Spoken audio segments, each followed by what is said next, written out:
Kumbaga, yun nga, dumikit yung score. So, baga parang nag-relax kami. Baga, naging flat start kami ng third quarter, kaya ganun nangyari. Pero, yun nga, marami pa kaming adjustment na gagawin. Baga, yung pinunta talaga namin dito is yung depensa. Sabi nga ni Coach Jeff na we fuck up on defense, yun yung ginatalo namin. So, ayun, kumbaga sa Saturday talaga na ayaw na namin maulit o gustuhin yung nangyari ngayong game. Jake, medyo physical yung defense ng Lasal kanina. They forced you to 8 turnovers. So, paano ka lang mag-a-adjust ng personally? Siguro, minsan nag-aalangan din ako. Pero yun nga, marami pang adjustment na gagawin. Kumbaga, sana sa next game, no, wala nang matapon na ganun na turnover. So, ayun. Yun lang.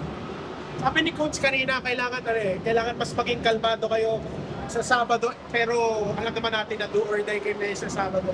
Para mo lang i-lead yung team na maging kalmado, na maulit yung ginagawa nyo during the elimination round?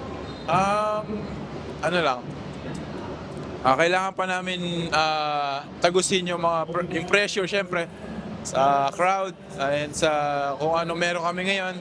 So ayun, once na natagos na namin yun, siguro kaya naman namin makaabot sa finals. Pero syempre, bilang leader, kailangan mo din i-set up na maayos yung mga teammate mo. Syempre, kailangan mo din silang i-regroup kumbaga. Para yun nga, makinig sila sa'yo. Kung umpisahan mo na maging aggressive ka sa loob ng court, kumbaga gagaya sila sa'yo. So,